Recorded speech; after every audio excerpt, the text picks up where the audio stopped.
Now, for the case of Tanzania, you can always access tax tables on the TRI website as shown above there. And as you can see, there are different tax tables depending on the year. Now, since we are in the year 2018, it means that the tax table that is applicable is the one at the top, which is written Income Tax Table 2017-2018. Now, income tax is similar to what we call pay as you earn. So whenever I use the word income tax interchangeably with pay as you earn, just know that I'm talking of the same thing. Now, a tax table looks something similar to this, and basically what they do is they specify an amount that you'll have to pay if your salary fits or falls in between the two different certain range. So for example, if your salary is between 0 and 170,000 Tanzanian shillings, it means you don't have to pay any income tax. But if your salary is between 170,000 shillings and 360,000 shillings, it means you have to pay 9% of the amount which is in excess of 170,000 shillings. So say if your salary is 180,000 shillings, it means the difference is 10,000, and you will have to pay 9% of 10,000, which is like 900.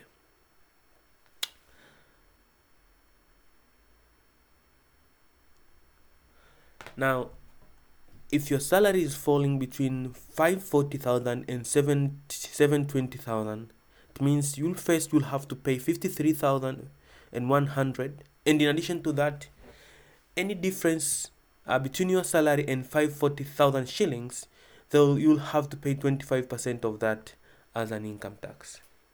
And there are examples down here of which you can use to understand better about the income tax. Now, going back to our system, we will have to configure this because at some point when we are running payroll, when we are calculating employee salary for a certain period, we will have to the system will have to apply that table in order to calculate the income tax for that employee. Now, you should know that the intention of this system is to automate most of the calculations, but for the system to be able to do so, we have to configure and put the formulas that it can use to calculate the amounts either for deductions or for income. Now, tax being one of the deduction, that's why it means we have to put the formulas which will be used to calculate income tax. Now, the table is what I've just shown you, something similar to this. Now we'll have to put it in a menu known as money tables in your system, and when you click that menu, for my case I've already configured it, but we'll go through and show you how you can configure yours. As you can see, we have the system. Most of you the system will come with this table already pre-configured, but that will mean for next year, if this income tax table changes, you will have to configure it by yourself. By the way, you can always ask assistance from our support staff and they'll help you to do so, but I will show you how you can do that by yourself. Okay, so to configure a tax table, what you have to do is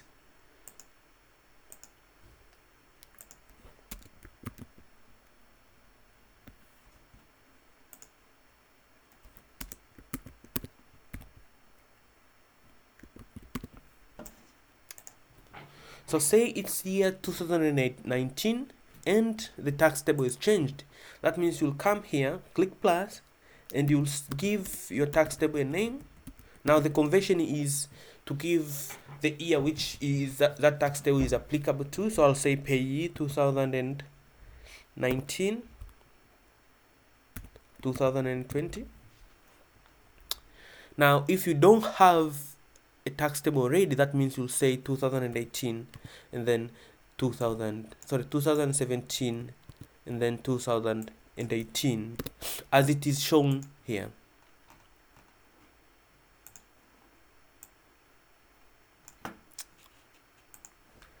Okay, now the first thing that you'll need to do is you'll need to specify these entries as they are shown here. Now we'll need to translate this into a table that the system can understand. Now to do so, it's very easy.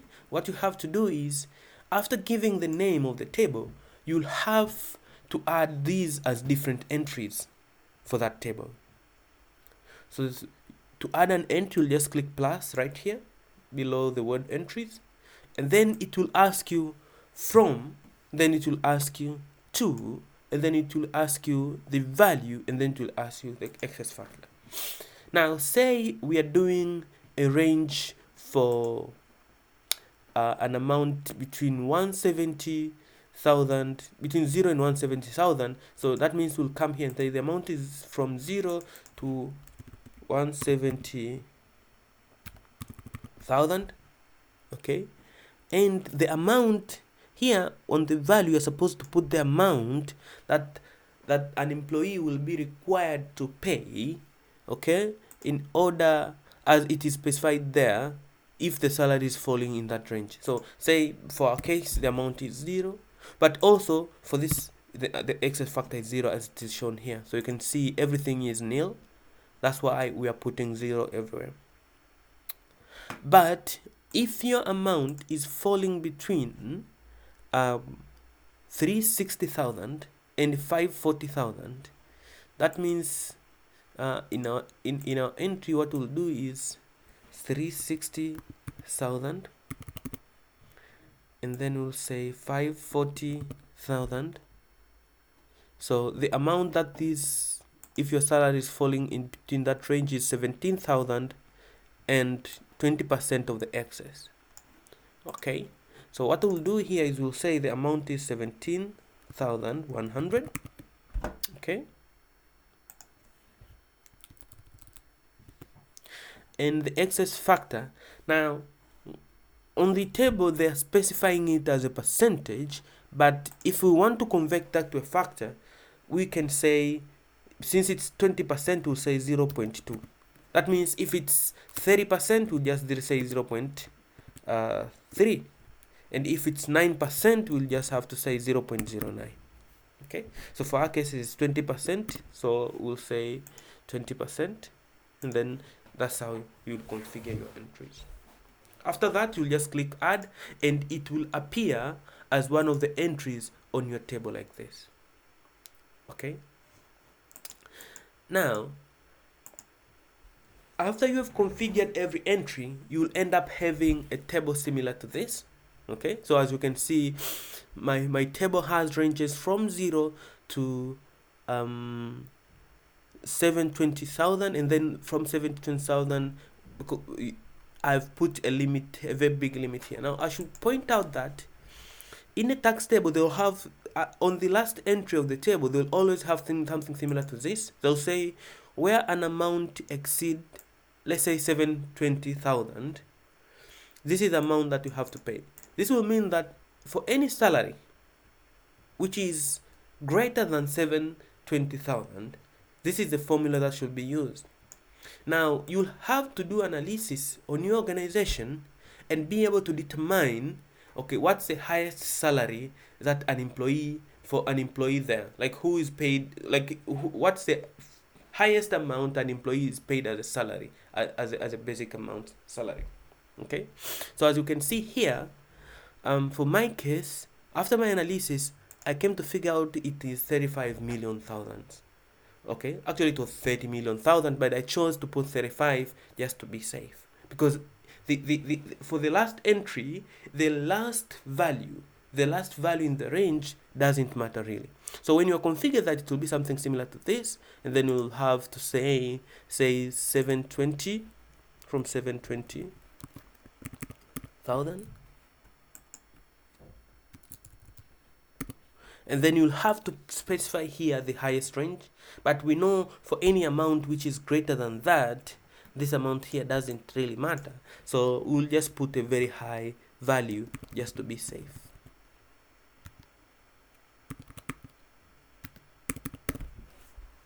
Okay, and then you can configure the rest, okay, as specified in the table. Okay, so after that, you'll have your table done and ready to be used in the calculation of the income tax. Now, that's the first setting you should do for your system. But most of the time, but for the first time when the system is installed for you, you'll have the tax table already configured by our support team for you. Okay, but in case of the next year, you'll have to come here and configure it by yourself. Okay, now let's move on into formulas. Okay, so as we have seen, a way to determine the tax or the income tax for an employee, the formula that is going to be used, it's a table. Now I should other deductions and incomes for the payroll also requires a formula for them to be calculated. Most of them actually require formulas to be calculated. Now, these formulas can be put at the moment when you are configuring, say, an income or a deduction, or otherwise you can actually pre-configure them and save, and then when you come to a point where you need to actually configure deductions and income, you can use them. Okay, and that's why we have a menu here called formulas or money formulas. Now in here, the system will come with some of the formulas already predefined for you, but you can always add and remove formulas depending on your need. Now, although it might not make much sense to you right now, just don't worry, because when we start to configure income and deductions, I will also come back here and connect the dots, and then you will be able to understand what exactly we are doing. But basically, what we are saying is you can come here and let's say you want to configure a formula for taxable income, and you know that taxable income is calculated as gross income minus security fund or minus pension, then you can always come here and configure that formula. Okay, so as you can see, I already have a taxable income formula configured here, and you can see it is actually a subtraction of pension from gross income. The way we represent here might not be a standard way, but this is how our system represent a subtraction. Now you'll ask yourself, how can I be able to configure something like that? It's because when you in any of the formula field, you will be required. So whenever you are required to configure a formula into the system, you'll be presented with a field similar to this. So as you can see here, you're presented with options money, percentage, table, or custom. Okay. Now the first option is saying if your formula is not actually a formula, but you are supposed to put a fixed amount. So for example, let's say you are configuring an accommodation allowance as one of the income for an employee, and an accommodation allowance is a fixed amount of 10,000 Tanzanian shillings. That means you don't have actually to configure any formula. So you can easily say it's 10,000 Tanzanian shillings. Now, as you can see, it's already presented there. So whenever when we run payroll and we want to calculate an accommodation allowance for an employee, this formula will be used. So instead of actually doing some calculation, it will just return this amount. Okay, another option is, most of the time you'll find that when you are configuring a certain, let's say, an income or deduction, you have to use a formula. For example, when you are calculating the employee contribution on NSSF or PPF or GPF, it's always 10%, for example. Okay, so you can use this section here known as percentage to define that formula. So what you'll have to say is, you say from, say, basic income, and it's 10%. So that way you can see now you have your formula there saying, formula is 10% of basic income. Okay, and for example, when you want to calculate per year, you actually need to have a table for that, and then the table is applied on taxable income. So you can always come and say taxable income, and then which table should we apply? that one. So you'll see that the formula is saying a table known as payee 2017 and 18 will be applied on a taxable income. Okay. Now I should also point out, as you can see, taxable income is also one of the saved formula here, and you can also use custom. Okay, so this custom is when you want to define a complex formula for yourself, and that formula you couldn't achieve with the option that we provided here. Say it's not neither an exact amount, it has nothing to do with percentage, and it is nothing to do with table. You can always come to this menu here and configure your formula. So for example, let's say you are configuring housing allowance, and housing allowance is actually 10%. It's actually the difference between your so say it's actually the difference between the taxable income and the basic income. For example, for some reason, that means you can come here and say I want to configure a formula, and it has to do with subtraction. Okay, and then you can come here and add how you want to specify the subtraction should look like. But don't worry about this. I won't cover much. I won't cover much about formulas here. Instead, I wanted just to show you that you can actually configure your formulas here. And then once I'm done with this training of how to use the payroll system, I will prepare another presentation on how you can actually use the custom field when you are configuring a formula. Okay, so as I said, the system will come with these formulas already predefined for you. So you'll have this formula which says this formula is a safety formula for calculating 10% of basic income, and this is how the system will calculate. So as you can see, it's just actually 10%. It will take a 10% of the basic income, and then we have 10% of gross income, we have pension, and then we have taxable income. Okay, I'll come back later onto formulas, and I will explain it more so that you will be able to understand it.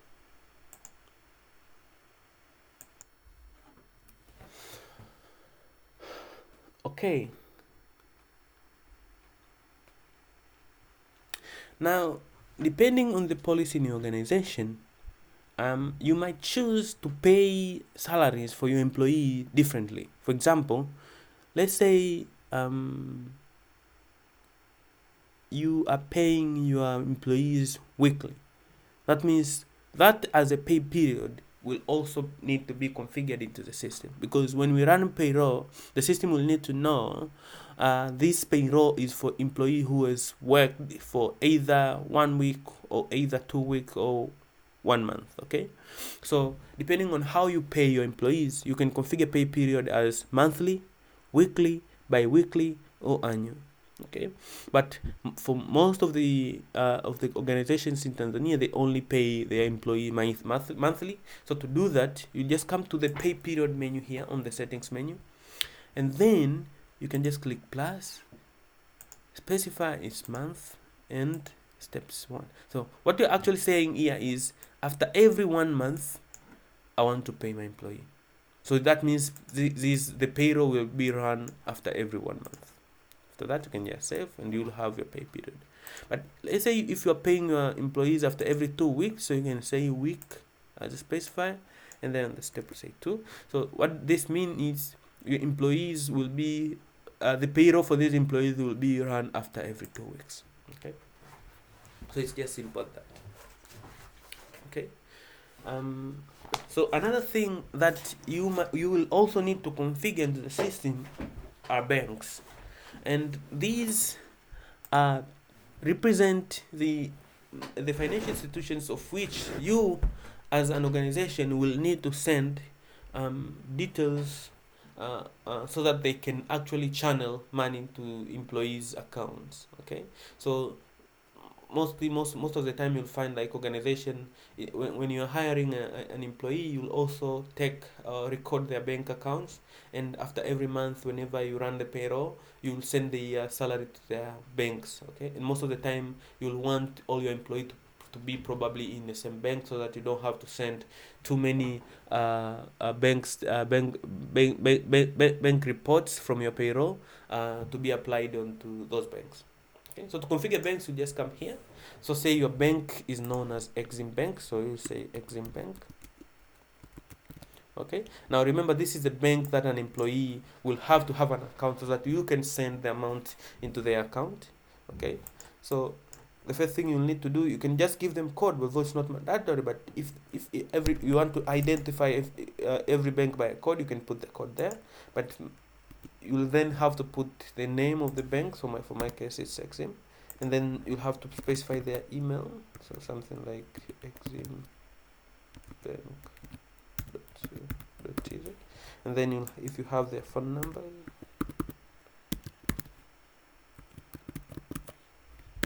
okay, and you can configure as many banks as possible. Okay, for my case I'll just have two, so I'll say another bank is Tanzania Bank,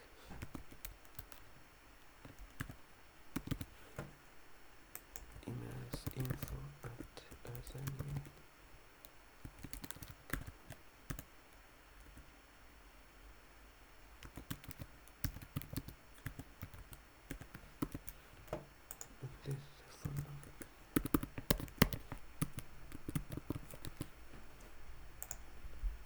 Okay, yeah, so that's it. We'll come back later and we'll see how we can use now these banks, either on recording on putting record for an employee, or after a payroll is run, how can we generate a report to be sent to these banks for channeling salaries to employees' account.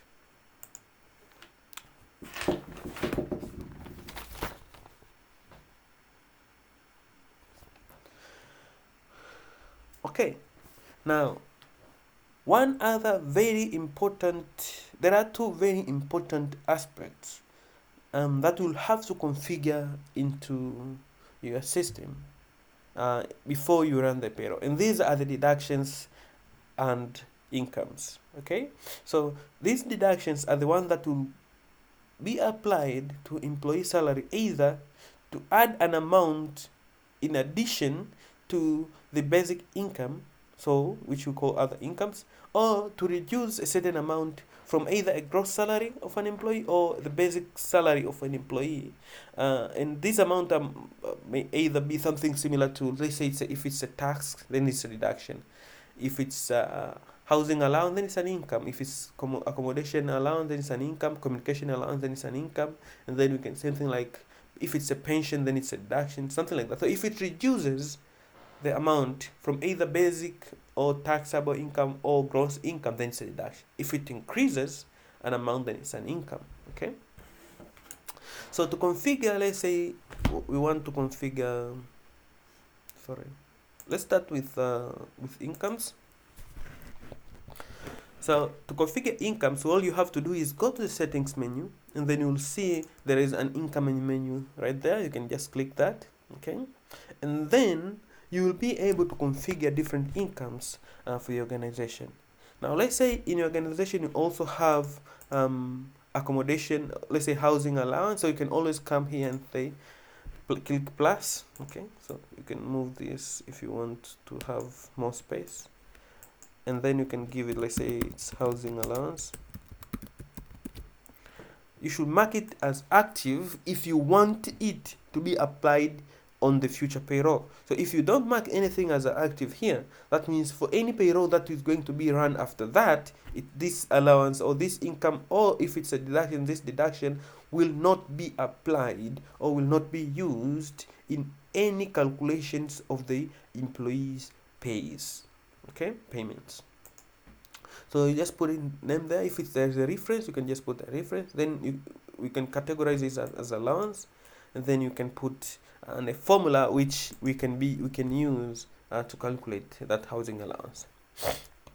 Now, you should remember, as I pointed out earlier, that in order to calculate, in order to put the formula in either an income or deduction, you will be presented with a field similar to this. So you'll be seeing most of these fields when we are doing configuration, and it's because this field is what we use to configure the formula.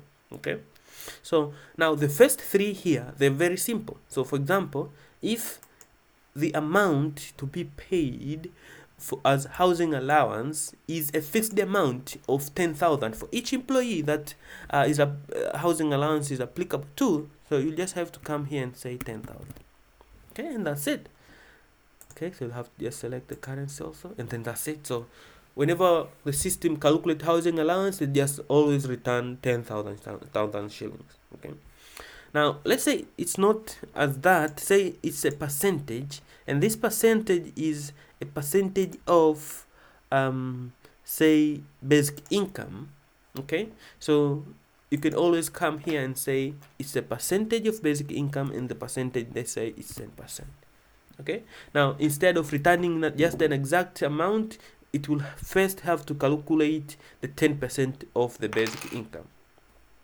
And if for some reason it's also you want to also calculate the housing allowance by using a table, you can first, you'll have to configure that table. Okay, you'll see that table here.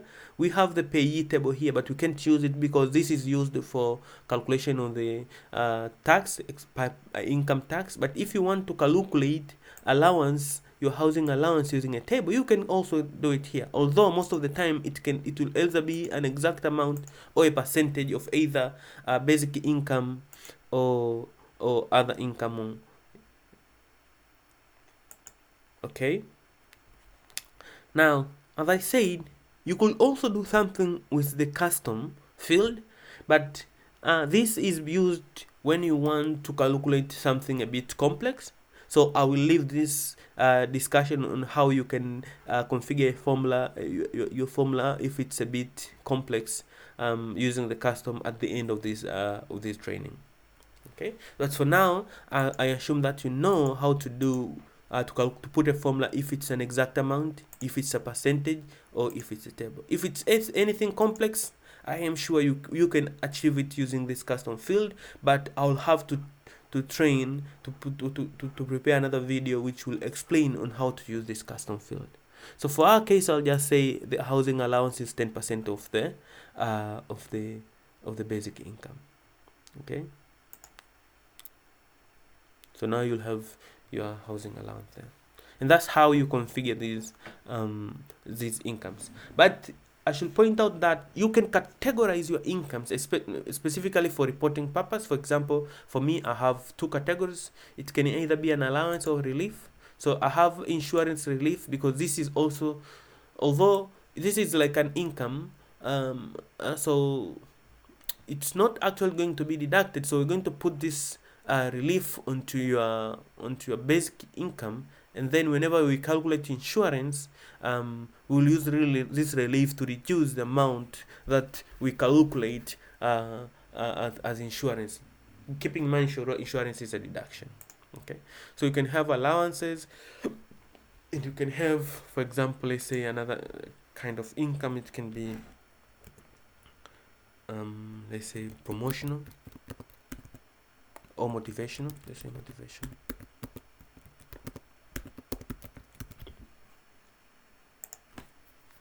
Okay, and then you can define an income as a motivational. Let's say something like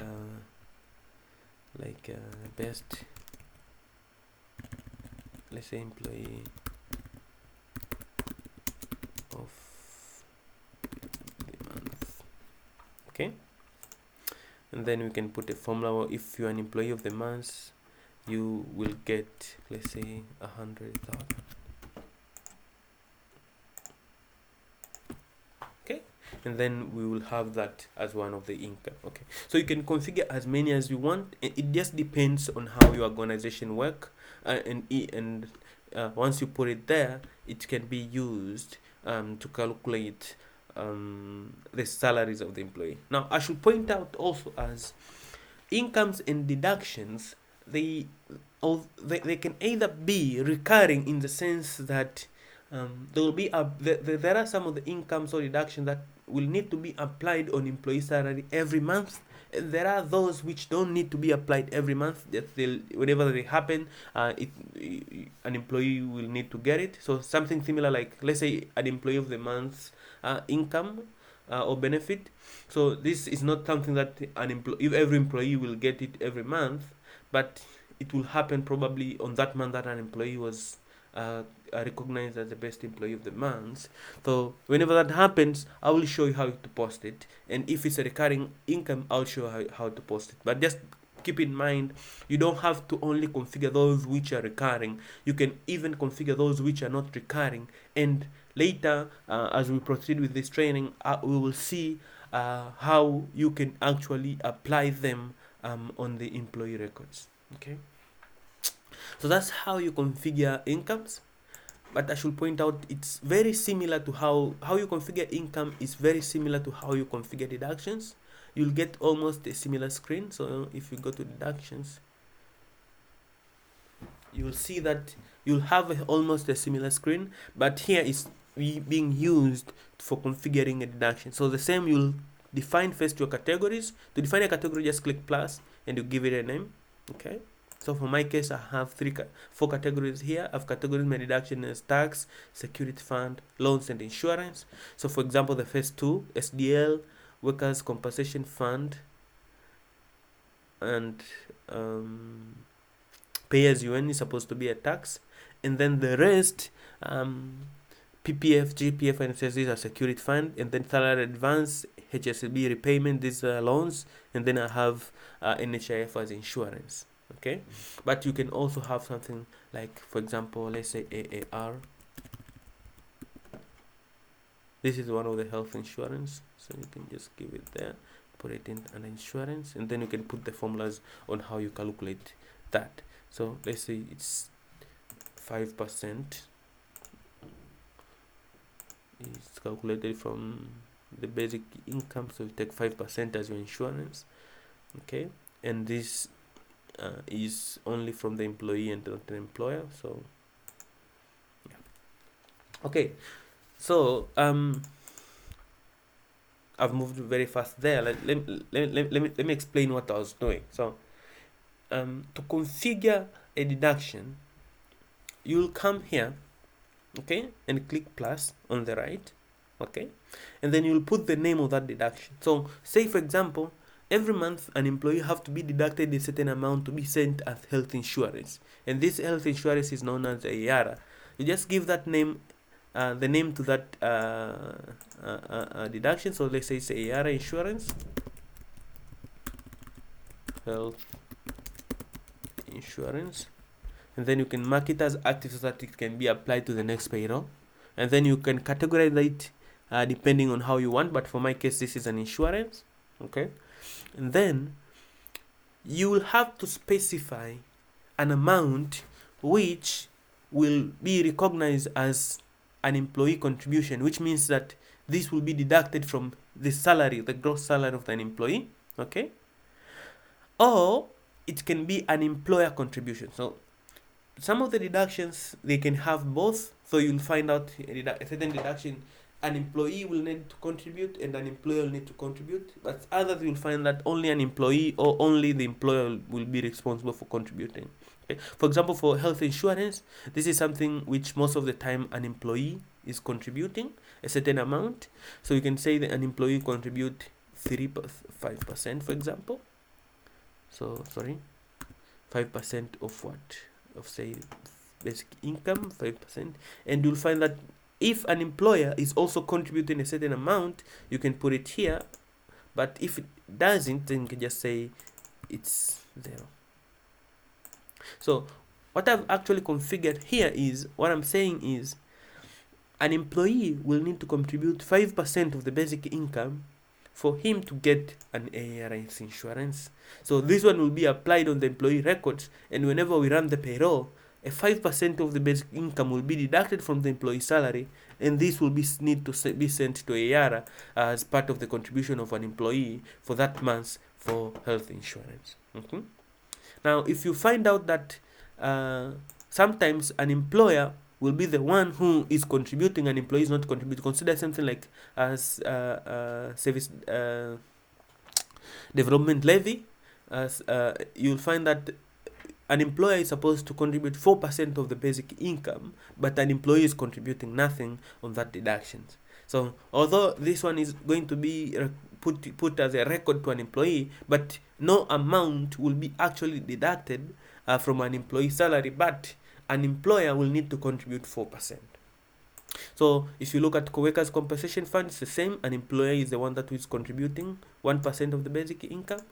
Okay, but if you go to something like PPF, which is a healthy security fund, you'll find that an employer will need to contribute and an employee will need to contribute, as you can see there. So you'll find that for PPF, an employee is actually contributing 10% of the basic income, and an employer is contributing 10% of the basic income. And remember, to configure these things is very easy. You can just specify either as an exact amount or as a percentage or as a table. And as I said, I will explain later on how you can use the custom section or the custom option. Okay, so you'll configure all your deductions like this, and the system will always, once installed, come with most of these of the standard deduction already configured for you, but you can always come and add as much as you want. Okay, and that's how you configure your deduction. That's how you configure your incomes. Now, one deduction that we actually haven't configured is pay as you earn. So as you all remember, pay as you earn is calculated as table. So I'll just show you how you do that. So it's pay as you earn.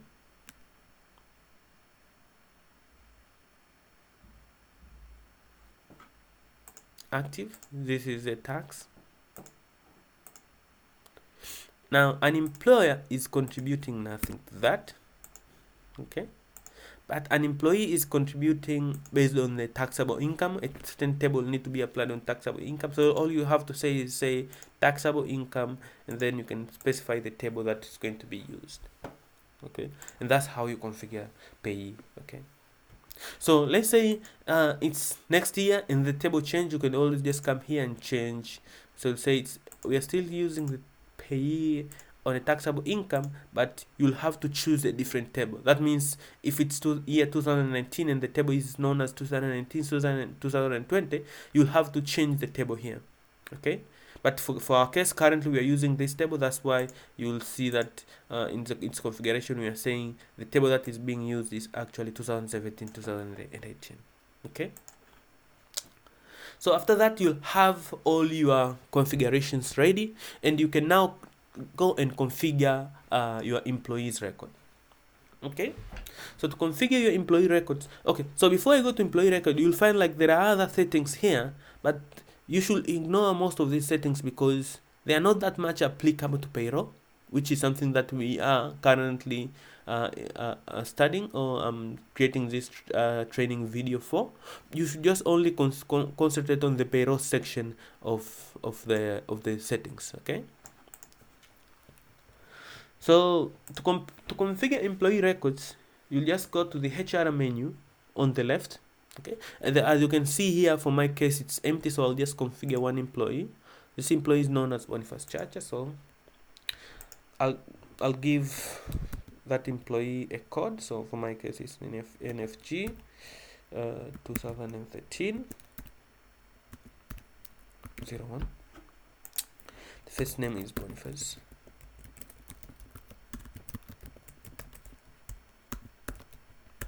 So just fill in all the records there as shown.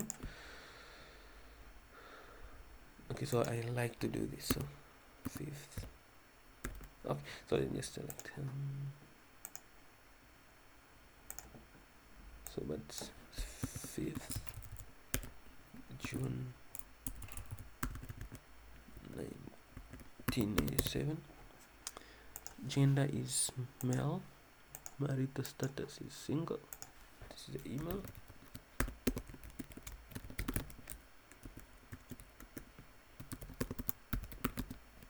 There's a phone number.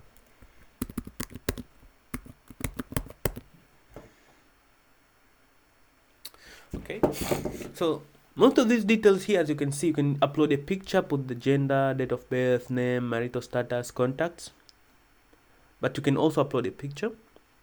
Now Address is easy, you just have to specify the address of an employee. But you'll find that there is a field known as authentication. Now you'll need to because every employee will need to be able to log in to the system and see their pay slips. Now for them to be able to do that, you'll have to connect the records of an employee with the account that an employee is using to log into the system.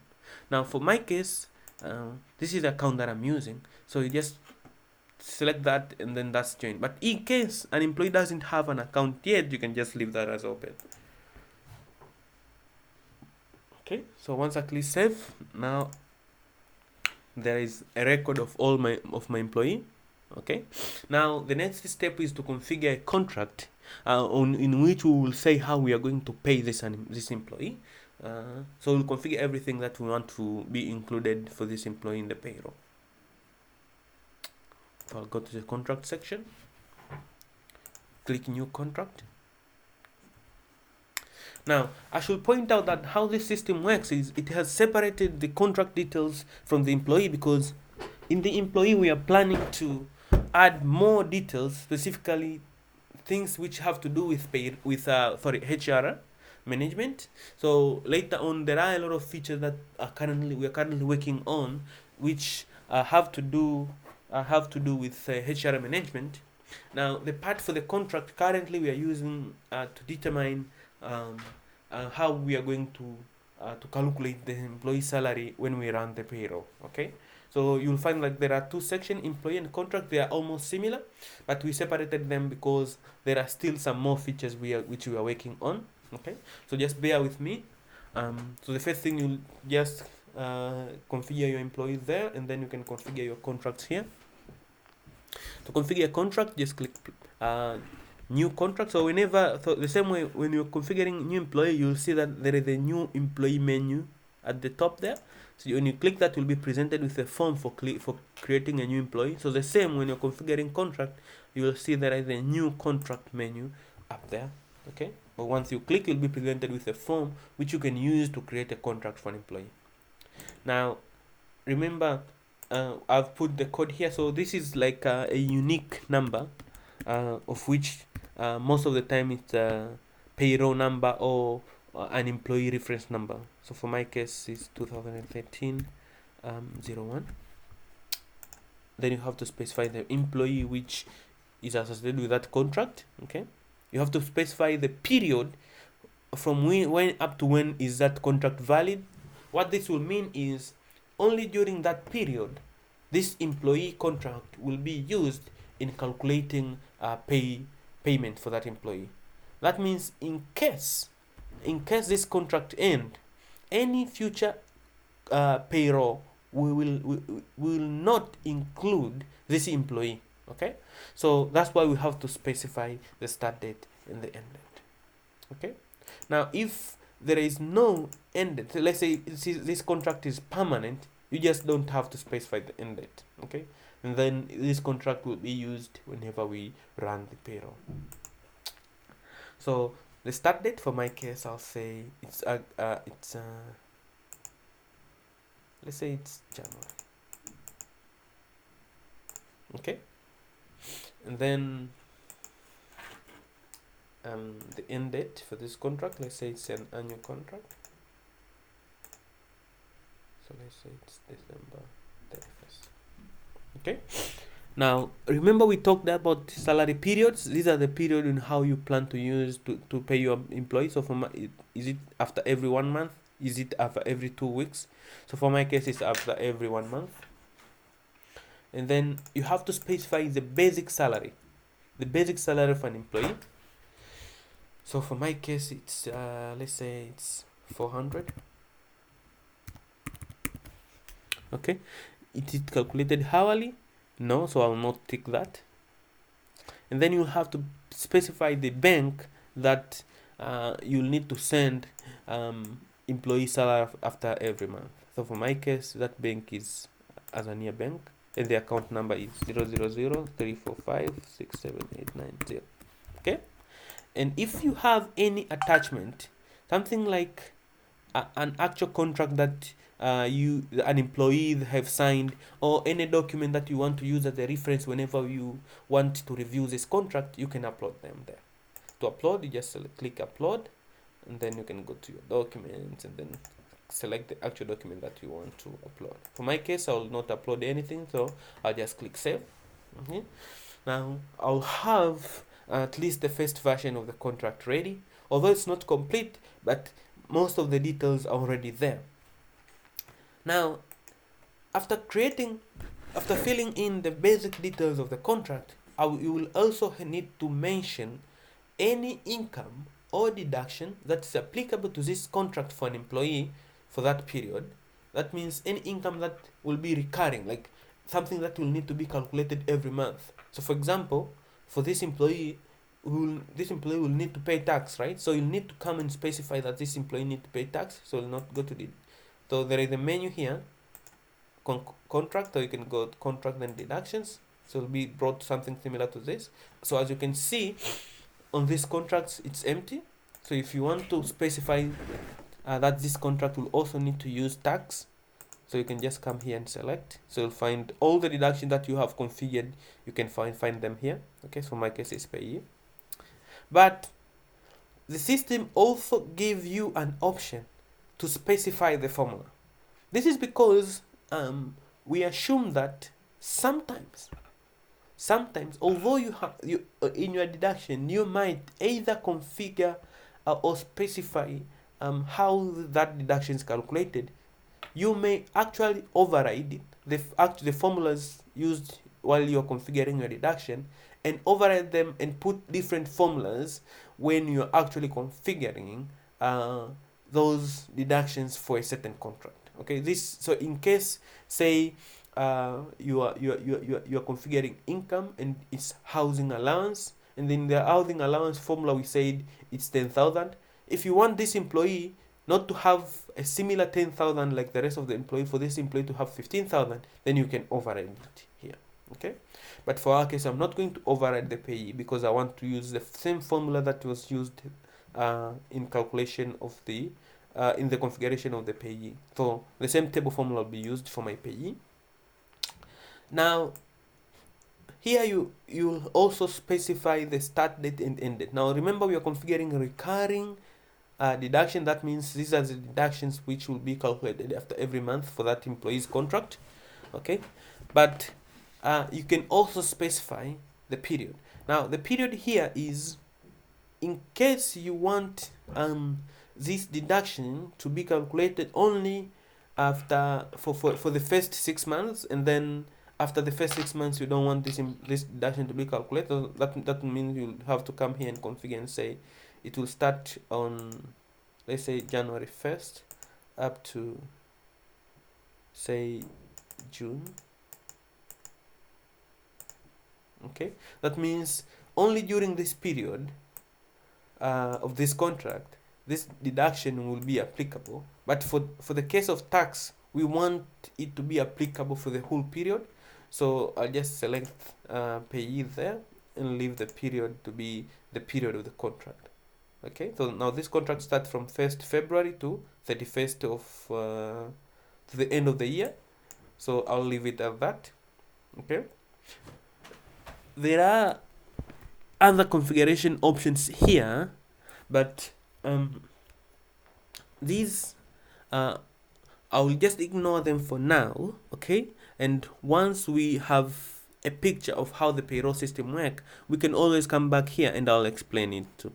Okay, so for now, for my case here, I'll just leave it as a default and then save. That will mean this employee now, whenever we run a payroll for this employee, payee will also be calculated. So if I want any other deduction to be calculated, I can say, for example, if I want this employee to also have PPF, just select PPF, save.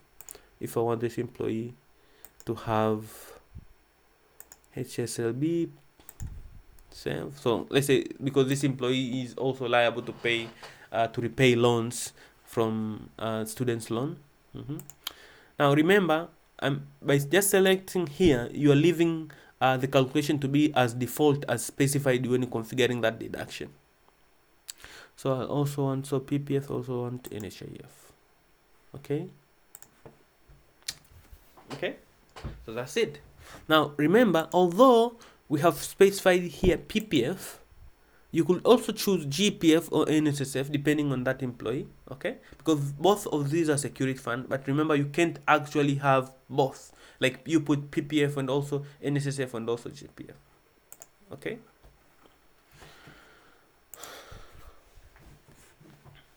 Okay, you should just only select one. Now the system will not actually prevent you from doing that, but logically that's not allowed. Okay, so we'll just go. Okay, so let's go.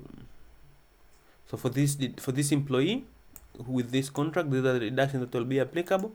Now you can go and also configure any income that you want this employee to be applicable every month. So for my case, I'll just put so I want communication allowance, and I also want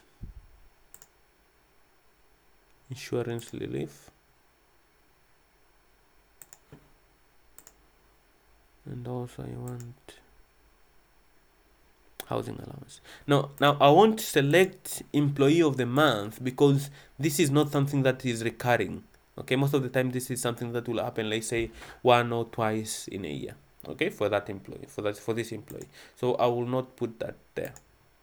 Okay, now these are the incomes which will be calculated for that employee in addition to the basic income when we are calculating the salary of that employee. Okay, so now after that we will have the contract for that employee ready, and if you open it, you'll see this employee is supposed to be paid 400 TZS as a basic amount. This is the period, how long that contract lasts. Other details are there, but you can find at the bottom here there are recurring incomes and recurring deductions. This means that these deductions and incomes will be calculated every time whenever we run a payroll for this employee. Okay, now you should also remember that this employee pay period is after every month. So only when you run a payroll for those who are paid monthly, you will find out that this employee is also salary is calculated. Now let's go and run one payroll and see how this works. Okay, now to run a payroll, you'll go to the payroll menu. Okay, you'll be presented with a similar screen like this, and you'll need to create a new payroll, and then you have to specify the period. For which period do you want to run that payroll? So you'll find out, like, remember that we configured different periods. There are employees which will be paid on after every 2 weeks, and other will be paid monthly. So I'll select monthly, okay, and then I will select the month, the actual month that I want to run payroll for. Okay, so this payroll will be for the month of July. Now what does this mean? This will mean that once this payroll is run and closed, it means we can't run any payroll on that month. The payroll that could be run, it will be only for those months which are not the one that we have already run payroll for. Okay, at the bottom here you find that there is an option to actually, so you'll be presented with all those active incomes and deductions. Now remember that we are not running payroll for one employee, we are running payroll for all those employees which whose pay period as per their contract, whose pay periods falls after every 1 month. Okay, so then I'll select all those incomes and deductions that are going to be applicable in this payroll. Okay, so most of the time it will be just all, so I'll just select all there, okay, and then you can either click save. So if you click save, it means you just save this payroll, it hasn't run yet, or you could just save and run. So if you click run, this payroll will be saved and run at the same time. So I'll choose that option. Once you run that, it will take some time, so it will go and do the calculations as per the formula that we have specified when we are configuring different deductions and incomes. And once it is done, it will open a similar screen to this, and this is just a summary, okay, of the calculations that the system has done. Okay, so we just go through all of them together so that you can understand. So you'll find there is an ID. This is an ID which will be used to uniquely identify this payroll, which is for July, as shown there. And then you'll find that the status is draft because we haven't actually confirmed this payroll. Once this payroll is confirmed, the status here will change to closed. that will mean that we will never be able to run this payroll again. Okay, and this will also give us allowance to run the payroll for the next month. Okay, now the period as we specified when we are preparing this payroll is for July 2018. Okay, and the contracts, this is the number of contracts which have been used in the which have been included in this payroll. Now for our case, we only had one employee, so that's why you see one here, but depending on the number of employee and number of contracts that you have configured to the system, the number here may change, so it will be nothing like 10, 30, depending on the size of your organization. Okay, now the total amount here is the total okay, so what happens here is how should I put it? So you'll have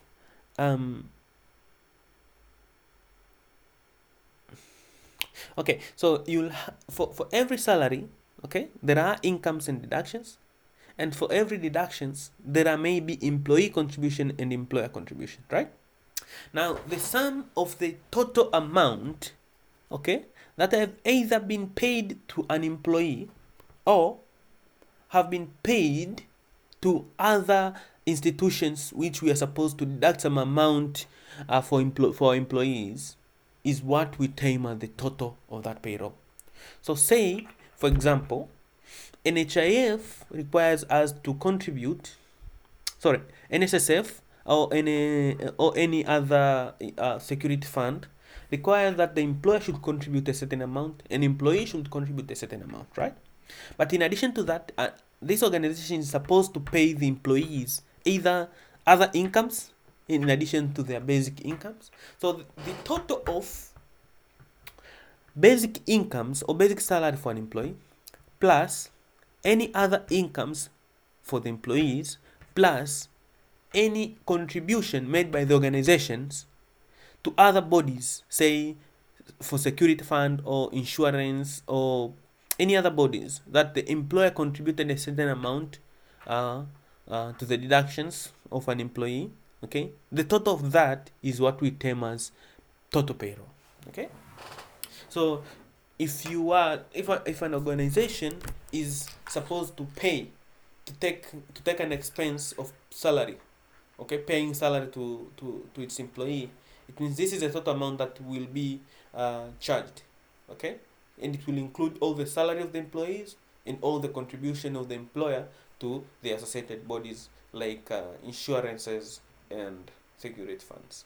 Okay, now it will also say what date was it created and who created it. Now at the bottom here you will see depending on the configured incomes, you'll see that the amount that an employee all employees have been paid as per each income. So the total communication allowance is this amount, the total housing allowance is this amount. Okay, and then here you'll see the total employee contributions. So total employee contribution is for the amount. Now remember, you can see that the figures here are small. It's just because we only have one employee for demonstration, but once you have too many employees, the number might be bigger or might change. Okay, so you might find also some other deductions or other incomes. The value is 0, as you can see here. It's because there is no amount calculated. For example, for an employee that we've configured here, the security fund used is PPF and not NSS nor GPF, so you'll find that GPF and NSSF is 0, but the rest, as you can see there. And then at the bottom it will give you the total. So this is the total income, this is the total employee contribution, this is the total employer contribution. Okay, but now you'll find that this is not enough. Okay, you might still want to see as per each employee. So you'll go to payroll and then you can go to salaries menu, and then it will list all the contract or all the employees whose salaries have been calculated for this payroll. Okay, as you can see, it has a reference number. This is a unique number for this payment. Okay, that means for the month of July, this is a unique number for the pay slip of this employee. This is the date that it is applicable for. Remember, this salary is for July, so this is the salary as of July 31st. Okay, and this is the employee, the basic salary for the employee, this amount. This is the total other income calculated for this employee. So if you sum the basic income and other income, you get the gross income. and then the total deduction that have been calculated is as shown there. And then once you deduct total deductions from the gross income, you'll get the net income. Okay, now you can open the salary for that employee and to see further information. So as you can see, it will show you every amount that have been calculated for every either deduction or income. So there's a summary here for basic amount, other income, and then gross amount and total deductions. So remember, gross amount is the sum of basic income and other income, and then if you minus total deduction from the gross amount, you get the net income. Now there's this number here which is very important. Now this number there, as termed as reference, is a unique number for the payment made to an employee for a certain pay period. Okay, so that means you will never find another payment for any other employee with that number. Okay, and this is important when we want to do things like print a pay slip or refer to the payment of a certain employee into the system. Okay, so the incomes, so you'll find like something like let's say there are other income which will be zero, so like employee of the month, but communication allowance, housing allowance, insurance allowance have been calculated. Now remember, how they get calculated is as per the formulas that were put into the system before. And then you can see we have deductions there, and for deductions, as you can see, we have either both the employee contribution and employer contributions, and you can see the amount calculated for each. Okay, now as you can see, either in deductions or on income, you can notice that there is a column known as recurring and then submitted. Okay, now for any deduction or any income, if it is configured in an employee contract as a recurring income, the amount which is calculated will be seen as on a recurring column. Okay, as you can see here, the submitted amount represent those amounts or those deductions or incomes which are not recurring, like they're not calculated every month, but they are actually they're not calculated every month, but after some times you'll find that a payroll officer can post those amounts. Something like, say, whenever you come late to work, let's say we are supposed to deduct from your salary 10,000. Okay, so whenever that happens, the payroll officer will go to the system and post that as a deduction for that employee. Okay, now those, we term them as submitted deduction and submitted income. Now remember, our payroll is not yet closed. Okay, we'll go back to I'll show you how you can close the payroll. Okay, there's a menu here for closing payroll, but before we do that, let us go to see how submitted deductions and submitted income works. Okay, now submitted deduction, as I said, or submitted incomes are those incomes and deductions which are not recurring every month or after every pay period.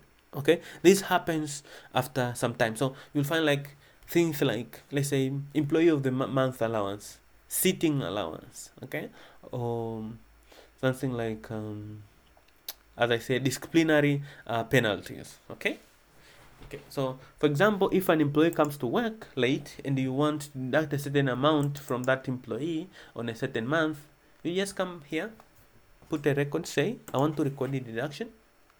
So record, there is a plus button at the top there, so click there, I want to record a deduction, and then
Okay, so let's continue. So when you're posting, let's say you have to submit a certain deduction which will need to be applied only to a certain month. So as I said, you'll have to come to the deductions menu, and then there is a plus record menu at the top, and then you'll have to specify the employee that you want to apply that deduction to, and then you'll have to specify the kind of deductions that you want. So say it's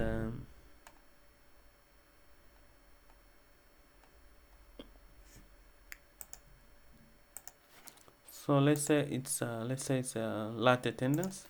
So late attendance, and then you can specify the amount. So remember I said you could, whenever you see this field, you're supposed to put a formula. Okay, so let's say whenever you come late to work, we agree that we'll take 3% of your employee contribution, and then obviously if it's a late attendance employee and have nothing to contribute, so I'll just put 0 there, and the date that this happened is this one. So this the date here, you have to specify when did it happen. So let's say it happened on June, sometimes in June, but it will be applied on your, when will it be applied on the employee salary? So the due date is like a date of which is any date in the month that when we calculate payroll for that employee, we will have to deduct. So say like something like you came late to work on let's say on June, let's say it was 11th on June, okay, and we want to deduct this amount on the same month, okay, so then we'll have to specify due date as the end date.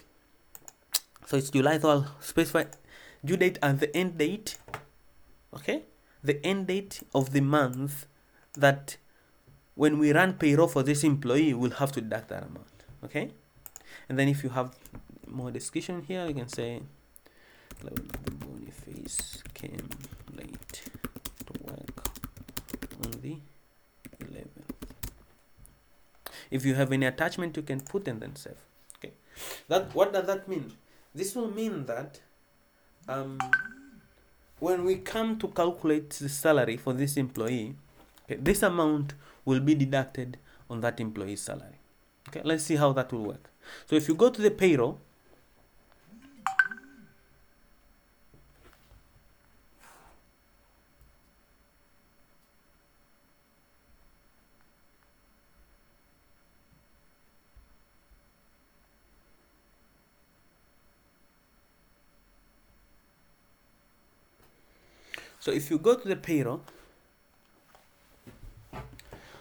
let's just deal with that same payroll that we were dealing with. Okay, I'll just make sure that the penalty is one of the deductions that's there. So you can always come here and edit, I think. Let's just delete this first and run it again. Let's just delete it. Okay, so when we run the payroll for the month of July, okay, just make sure that every reduction is there. 1 month, and then we select July, then select run. Okay, so when we run the payroll for that month, it will also calculate, it will also include that late attendance of that employee, and that will be applied on his payslip.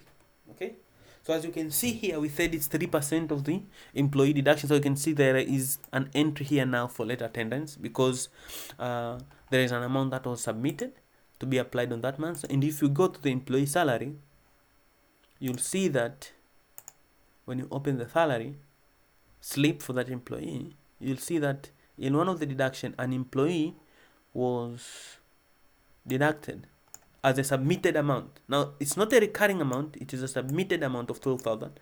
So you'll find out the 12,000 now will be deducted from employee. Okay, now the total deduction for the employee is 133,500, and this is the net amount that an employee will have to pay.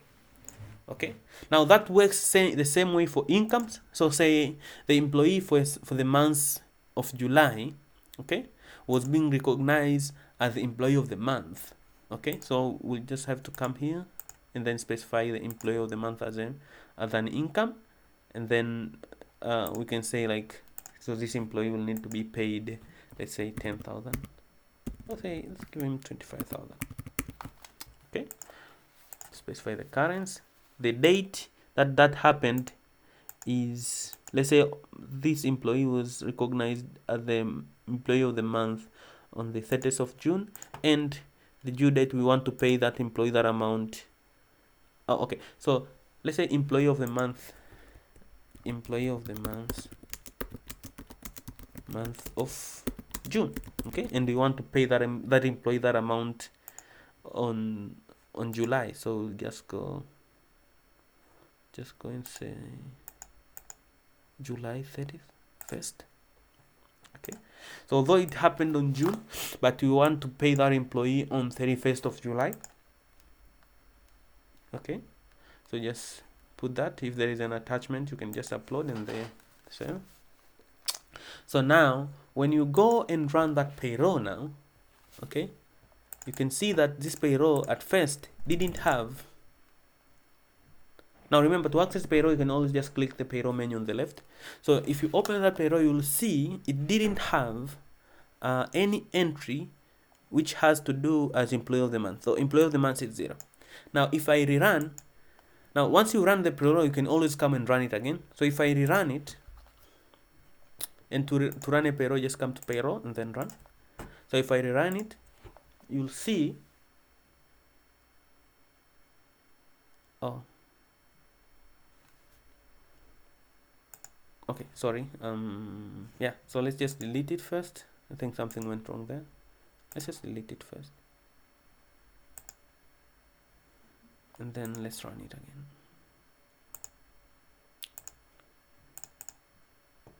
July. I think it's because I just posted it.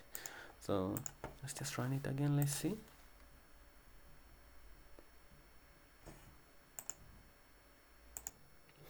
Okay, now let's run. There was a little bug, but I fixed it. Now let's run a payroll and see how the submitted income and deductions are applied. So the same way, you just select the months, the period that the payroll we are running for. This is here, you're just specifying which year. Okay, you will just go as back as I think 2000. Okay, but yeah, so this year is 2018, so 18, and then we can select the month for the year 2018, July, and then you can, as we said, just choose the deductions and the income that you want to be applicable for that payroll. And then if you run, so this time what it will do is, in addition to the recurring incomes or recurring deductions, it will also apply those submitted income and submitted deductions. And as I said, submitted incomes and submitted deductions are the ones that, they're not like recurring per se, but they can happen at least 1 or 2 months, or like there is no, like they can happen twice in a month, they can happen once in a month, they can not even happen for that month. So whenever they happen, you just post them, but you post them as submitted deductions or incomes. So as you can see now, in addition to other incomes, also we have the employee of the month have been applied, and this is just was submitted. And we can also see that an employee deduction, you can see late attendance has also been applied here. If you go now, open a specific pay slip for that employee. Okay, now it has an ID of 7 because the other one we deleted. You'll see that this employee has, in addition to other incomes, also there is employee of the month, and this is as submitted here, and it is applied at the total. Okay, and in addition to that, there is the employee had to contribute as a fine of 12,000 due to late attendance. Okay, and you can see those submitted incomes entries and submitted deductions at the bottoms, and there are descriptions in case for reference. Okay, yeah, so that's basically how the payroll system works on a nutshell. Now I haven't covered much about the custom formulas, but if you add payroll, it's just not that much complex. I think this training will help you to set up and to be able to run your payroll for every month for the employees. Now, we are still working on this system. Any suggestion, any recommendations, I mean changes coming from you will be very important so that we can improve on this system. We know it doesn't have all the features yet, but it has all the basic features to assist you. And as of now, I'm sure that instead of keep using the Excel, if you use this system, it's much more easier. Okay. Uh, we'll In the next version, we will add um, import and export features to make it easy to define your employees and contract. So we'll just give you some Excels um, of which you can just put your employee records, and once you upload it there into the system, it will be configured for you. But that's for the next feature. Until then, this is Boniface Chacha from Nefikra. Thank you.